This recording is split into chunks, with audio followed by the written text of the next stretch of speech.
1300 برس پہلے کی سپر پاور اموی سلطنت کی سرحدیں شمالی افریقہ سے بلوچستان کے ساحل مکران تک پھیلی ہوئی تھی۔ اموی سلطنت کی سرحد پر اس کے ہمسائے میں تھی ایک چھوٹی سی ریاست سندھ۔ اتنی بڑی اموی سلطنت کے لیے یہ ریاست بظاہر غیر اہم تھی، لیکن امویوں کا ایک گورنر اسے غیر اہم نہیں سمجھتا تھا۔ اس گورنر نے سندھ کو فتح کرنے کے لیے خزانوں کے منہ کھول دیے۔ آخر کیوں؟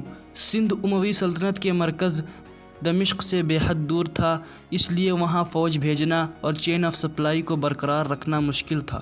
پھر بھی اس اموی گورنر نے ایک نوجوان سالار کو ہی کیوں چنا؟ اس وقت عرب اور سندھ کے کیا حالات تھے؟ آج کے اس ویڈیو میں ہم آپ کو یہی سب دکھائیں گے۔ 8ویں صدی یعنی 700 سے 800 عیسوی کے درمیان کا وقت تاریخ کے اس دور میں شامل ہوتا ہے جب ریاستوں اور سلطنتوں کے رقبے کسی عالمی قانون کے پابند نہیں تھے۔ سلطنتوں کی حدود طاقت کے زور پر طے کی جاتی تھی۔ بڑی بڑی سلطنتوں کے ہمسائے میں موجود چھوٹی چھوٹی ریاستوں کے پاس صرف 2 راستے ہوتے تھے، یا تو وہ بڑی سلطنتوں کی اطاعت قبول کر لیں یا جنگ کے لیے تیار ہو جائیں۔ 8ویں صدی میں اموی سلطنت ایک سپر پاور کا درجہ حاصل کر چکی تھی۔ اس کی حدود موجودہ بلوچستان کے علاقے مکران تک پھیلی تھی۔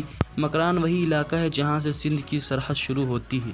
اموی سلطنت کے پاس ایک طاقتور فوج تھی جو کسی بھی فوجی مہم کے لیے ہمیشہ تیار رہتی تھی۔ سندھ کا علاقہ عربوں کے فتوحات کے شروع دور سے ہی حملوں کی زد میں تھا۔ 8ویں صدی میں سندھ پر راجہ داہر کی حکومت تھی۔ راجہ داہر سے پہلے بھی سندھ پر 14 حملے عربوں کی طرف سے ہو چکے تھے، لیکن یہ حملے سرحدی جھڑپوں تک ہی محدود تھے۔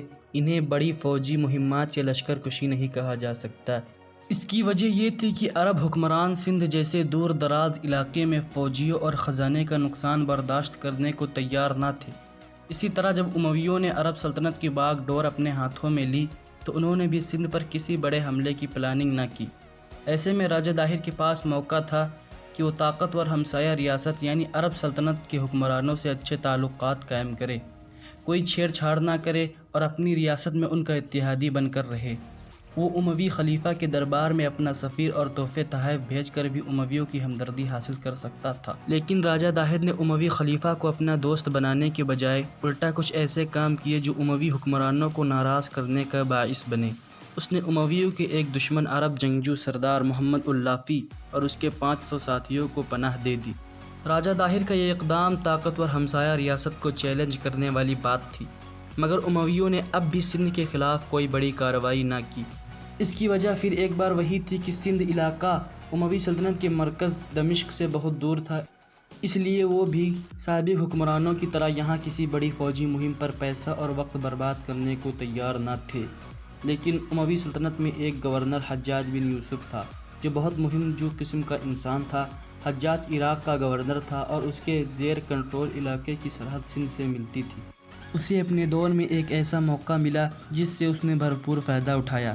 یہ موقع کیا تھا؟ مشہور ہے کہ سندھ کی بندرگاہ دیبل میں رہنے والے بحری ڈاکوؤں نے سری لنکا کے 8 جہاز لوٹ لیے۔ ان جہازوں میں سری لنکا کے راجہ نے اموی خلیفہ کے لیے تحائف بھیجے تھے۔ مورخین کے مطابق یہ جہاز راجہ داہر کے حکم پر لوٹے گئے تھے، یعنی راجہ داہر ڈاکوؤں کے ساتھ ملا تھا۔ ان ڈاکوؤں نے جہاز میں سوار مسلمان عورتوں کو بھی قیدی بنا لیا اور ساحل کے قریب ہی دیبل کی جیل میں بند کر دیا۔ ان میں قبیلہ بنو وزیر کی ایک عورت تھی جس نے بے بسی کے عالم میں اموی گورنر حجاج بن یوسف کو پکارتے ہوئے کہا، اے حجاج میری مدد کو پہنچ۔ جہازوں سے بچ جانے والے کچھ لوگوں کے ذریعے جب حجاج کو اس بات کا علم ہوا تو اس نے بے قرار ہو کر کہا، میں حاضر ہوں۔ پھر حجاج نے راجہ داہر کو خط لکھ کر مسلمان قیدیوں کو رہا کرنے اور ڈاکوؤں کو سزا دینے کا مطالبہ کیا۔ راجہ داہر نے جواب میں لکھا کہ مسلمانوں کو اغوا کرنے والے سمندری ڈاکو ہیں، ان سے زیادہ طاقتور اس علاقے میں کوئی نہیں اور وہ میری اطاعت بھی نہیں کرتے، سو میں کچھ نہیں کر سکتا۔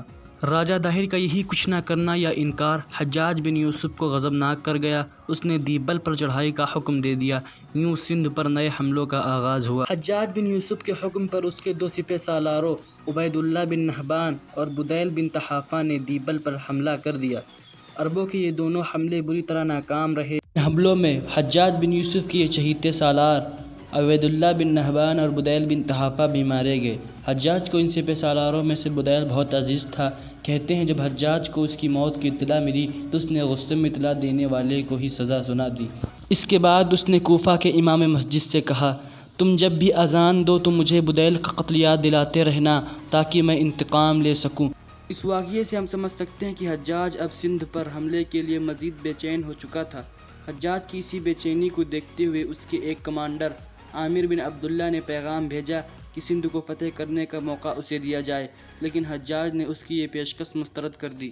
اس کے بعد حجاج سوچ و وچار کرنے لگا۔ سوچ و وچار کے بعد وہ نجومیوں کی طرف متوجہ ہوا اور اس نے ایک زائچہ بنوایا اور خود فال نکالا۔ زائچے اور فال دونوں سے اسے جو اشارہ ملا اس کے مطابق سندھ کو ایک ہی شخص فتح کر سکتا تھا اور وہ تھا عماد الدین محمد بن قاسم۔ اب سندھ کو فتح کرنے والے لشکر کی کمان محمد بن قاسم کو سونپ دی گئی اور ساتھ ہی حجاج بن یوسف نے پہلے ہی محمد بن قاسم کو سندھ کا گورنر مقرر کر دیا۔ حجاج نے جب محمد بن قاسم کو لشکر کا سپہ سالار مقرر کیا تو اس وقت وہ ایرانی شہر شیراز میں تھے۔ وہاں سے انہیں کسی دوسرے کام سے ایران کے دوسرے شہر لے جانا تھا۔ اس وقت ان کی عمر 17 برس تھی، لیکن جب انہیں شیراز میں حجاج بن یوسف کا پیغام ملا کہ انہیں سندھ پر حملہ کرنے والے لشکر کی قیادت کرنا ہے تو وہ رے شہر نہیں گئے بلکہ شیراز میں ہی ٹھہر گئے، کیونکہ انہیں جس فوج کی قیادت کرنی تھی اسے آنے میں ابھی وقت تھا، سو وہ انتظار کرنے لگے۔ محمد بن قاسم کا انتظار 6 ماہ بعد ختم ہوا اور 6000 شامی گھڑ سواروں کی تربیت یافتہ فوج شیراز پہنچ گئی۔ ساتھ میں 3000 اونٹ بھی تھے جن پر سندھ کے لمبے سفر کے لیے فوج کی ضرورت کا سامان موجود تھا۔ سامان بھیجتے ہوئے حجاج نے فوج کی ایک ضرورت کا بھرپور خیال رکھا تھا، یہاں تک کہ سامان میں سرکہ بھی موجود تھا، کیونکہ عرب فوج ہندوستانی کھانے کی عادی نہیں تھی، اس لیے امکان تھا کہ وہ وہاں کا کھانا کھا کر بیمار ہو جائے گی، اس لیے بطور خوراک سرکہ بھی موجود تھا۔ سرکے کو محفوظ رکھنے کے لیے اسے روئی میں بھگو کر خشک کر لیا گیا تھا۔ عرب سپاہی جب چاہتے روئی کو پانی میں بھگو کر سرکہ نکال سکتے تھے اور استعمال کر سکتے تھے۔ تیر تلوار نیزے تو ظاہر ہے تھے ہی، مگر راستے میں پھٹے کپڑے سینے کے لیے درجیوں کا بھی بھرپور انتظام تھا۔ پھر راستے کے اخراجات کے لیے 30,000 دینار کی رقم بھی ساتھ تھی۔ حجاج نے تیاریوں کے اعتبار سے کوئی کسر نہ چھوڑی تھی، چھوٹی سے چھوٹی ضرورت کا خیال رکھا تھا۔ فوج کے نکل جانے کے بعد بھی وہ سامان اور احکامات بھیجنے میں کوتاہی نہیں کرتا تھا، لیکن اس سارے بندوبست میں ایک مسئلہ تھا۔ تیاریوں کی وجہ سے شاہی خزانے پر بہت بوجھ پڑ رہا تھا۔ اموی خلیفہ ولید بن عبد الملک اتنی لمبی مہم پر اتنے زیادہ پیسے خرچ کرنے کو تیار نہ تھا، مگر حجاج بن یوسف نے اموی خلیفہ کو وعدہ کیا کہ سندھ کی مہم پر خرچ ہونے والے پیسے کا 3 گنا واپس خزانے میں جمع کرائے گا۔ یہ سن کر خلیفہ بھی کسی حد تک مطمئن ہو گیا۔ ادھر محمد بن قاسم نے شیراز سے سندھ کے بارڈر مکران کی طرف پیش قدمی شروع کر دی۔ 711 عیسوی کے آس پاس محمد بن قاسم مکران پہنچے تو یہاں انہیں 6000 اونٹ سواروں کی ایک اور کمک مل گئی۔ اس کے علاوہ مکران کے گورنر محمد بن ہارون نے بھی محمد بن قاسم کی فوجی مدد کی۔ اس ساری فوج کے علاوہ حجاج بن یوسف نے دیبل کی دیواریں توڑنے کے لیے 5 منجنیقیں خصوصی طور پر دیبل روانہ کر دی تھی۔ ہر منجنیق کو چلانے اور دیکھ بھال کرنے کے لیے 500 آدمی موجود تھے۔ ان میں سے ایک منجنیق کا نام عروس تھا، یعنی دلہن۔ اب یوں تھا کہ 2 راستوں سے عرب لشکر سندھ کی طرف بڑھ رہا تھا، زمینی راستے سے محمد بن قاسم اور سمندری راستے سے منجنیقوں والا لشکر۔ ان سب کے باوجود حجاج بن یوسف کے ذہن میں اپنے قابل جرنیلوں کا انجام بھی تھا، سو وہ اس بار کسی صورت شکست دیکھنا نہیں چاہتا تھا، تو اس نے یہ کیا کہ جنگ کی کمان پوری طرح اپنے ہاتھوں میں لے لی اور اس لیے اس نے تیز رفتار پیغام رسانی کا ایک نظام تشکیل دیا۔ اس نظام میں تیز رفتار گھڑ سوار اور بحری جہاز شامل تھے۔ یہ نظام حجاج بن یوسف کے احکامات محمد بن قاسم تک فوری طور پر پہنچاتا اور محمد بن قاسم کی خبریں حجاج بن یوسف تک جلد از جلد لے آتا۔ یہاں یہ بات ذہن میں رکھے کہ اس دور میں آج کل کی طرح کچھ دنوں کی جلدی والی جنگ نہیں ہوتی تھی، بلکہ یہ جنگیں مہینوں اور سالوں تک چلتی تھی۔ اس لیے دور بیٹھا ایک شخص چند دن کے فرق سے اطلاعات موصول کر سکتا تھا اور خبریں وصول کر کے احکامات بھی جاری کر سکتا تھا تاکہ مناسب وقت پر ان پر عمل ہو سکے۔ ہاں، اس وقت جب بالکل تیر و تلوار سے جنگ شروع ہو جاتی تھی تو وہ بے بس ہو جاتا تھا۔ محمد بن قاسم نے دیبل جانے سے پہلے بلوچستان کے موجودہ شہر پنجگور اور آرما بیل کو فتح کر لیا۔ ان دونوں شہروں کو فتح کرنے اور فوج کو تازہ دم کرنے میں تقریباً 1 سال لگ گیا اور 712 میں سمندر کے راستے سے بھیجی ہوئی منجنیقیں دیبل پہنچ گئی۔ جمعہ کے روز محمد بن قاسم بھی لشکر کے ساتھ پہنچ گئے۔ انہوں نے جمعے کا خطبہ پڑھا اور قلعے کے سامنے منجنیقیں نصب کر دی۔ اب محمد بن قاسم حملے کے لیے بالکل تیار تھے۔ انتظار تھا تو صرف حجاج بن یوسف کے حکم کا۔ حجاج بن یوسف نے دیبل کے حوالے سے محمد بن قاسم کو ایک خاص ہدایت کی تھی۔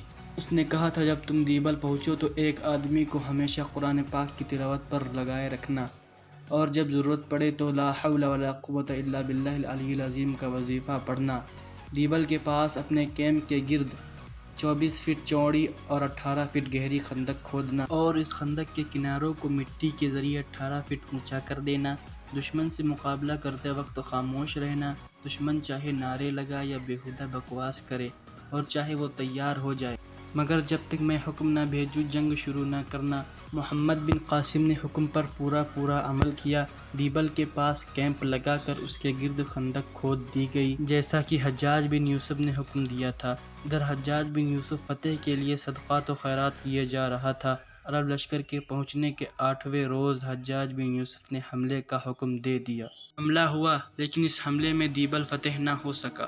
آخر کیوں؟ ایسا کیا ہوا کہ محمد بن قاسم کے لشکر کی منجنیق کو کاٹنا پڑا؟ راجہ داہر نے عرب لشکر کا مقابلہ کیسے کیا؟ کیا راجہ داہر کی بیٹیوں نے محمد بن قاسم سے انتقام لیا تھا؟ محمد بن قاسم جب عرب لوٹے تو ان کے ساتھ کیا ہوا؟ یہ سب ہم آپ کو بتائیں گے محمد بن قاسم اور فتح سندھ کے دوسرے حصے میں۔